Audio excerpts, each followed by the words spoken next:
ఏ మా ఇంటి పక్కన బైక్ మెకానిక్ ఉంటాడ్రా. ఏసొంటి బండినైనా మంచిగా రిపేర్ చేస్తాడు. సప్పుడు బట్టి చెప్పేస్తాడు దానికి ఏం ప్రాబ్లం ఉందనేది. ఒక్కసారి సర్వీసింగ్ చేసిండా అంటే ఇక నడిమిట్లా మళ్ళీ రిపేర్ అన్న ముచ్చట్నే ఉండదు. ఇగో గిట్లా చెప్తుంటారు. పెద్దగా చదువుకోకుండా పని నేర్చుకుంటే అల్కగొస్తుంది. కొన్ని కార్లు కూడా గట్లనే రిపేర్లు చేస్తుంటారు కొందరు. కానీ ఇది అట్లా కాదుల్లో, పెద్ద చదువు అంతకు మించిన కష్టం.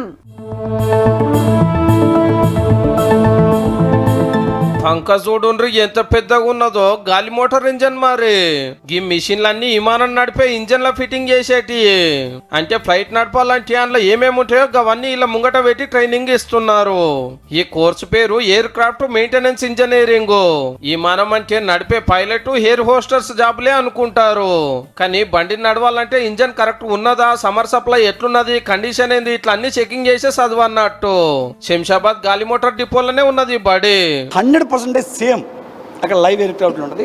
అలాంటి డిస్ప్లేనే, అలాంటి కంట్రోల్సే, అలాంటి operation, everything it is 100% same equal to the live air craft. ఇంటర్లో ఎంపీసీ చదివిన వాళ్ళు ఎంట్రన్స్ పరీక్షల ర్యాంక్ వస్తే ఈ కోర్సులకు రావచ్చట. 2 ఏళ్ళు చదువు, 2 ఏళ్ళే ట్రైనింగ్. గాలి మోటార్లు ఉండేటి అన్ని ఇలా ముంగట పెట్టి ఫస్ట్ కాంచెల్లి అన్ని నేర్పిస్తారు అన్నట్టు. మెయిన్ హ్యాండ్స్ ఆన్ ఎక్స్పీరియన్స్, ఇట్లా పార్ట్స్తో పనిచేయడం ఇవన్నీ నాకు చాలా ఇష్టం అనమాట. సో పైలట్ వీటన్నిటికన్నా నాకు ఈ ఫీల్డ్లో నాకు ఈ ఎక్స్పీరియన్స్ అనేది బాగా దొరుకుతుంది అనమాట. పైలట్ అంటే ఎయిర్ క్రాఫ్ట్ని జస్ట్ మానిటర్ చేయగలుగుతాడండి. కానీ ఎయిర్ క్రాఫ్ట్ యాక్చువల్గా దాని హెల్త్, ఎయిర్ క్రాఫ్ట్ అసలు ఎలా పనిచేస్తుంది, ఎయిర్ క్రాఫ్ట్ ఫ్యూచర్లో కూడా ఎలా రన్ అవ్వాలనేది మెయింటెనెన్స్ సైడే ఉంటుంది. హల్కగా చెప్పాలంటే బైకులు, కార్లకు మెకానిక్ ఎట్లనో ఫ్లైట్లకి ఇంజనీర్లు అట్లా.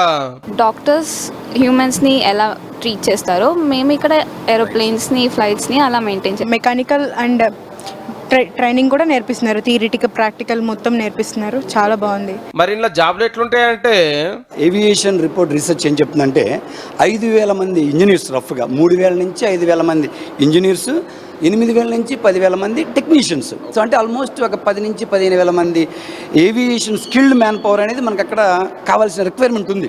చిన్నప్పుడు గాలి మోటార్ పోతుంటే చూసుకుంటా మురిచిన పోరలు ఇప్పుడు దాన్ని రిపేర్ చేసే కాడికి వచ్చేండ్రు. ఏహే ఎప్పుడు గవ్వే చదువులు, గవ్వే జాబులు అనుకునేటోళ్లకు గాలి మోటార్ కొలువులు గిట్ల ఎల్కని చెప్తున్నాయి.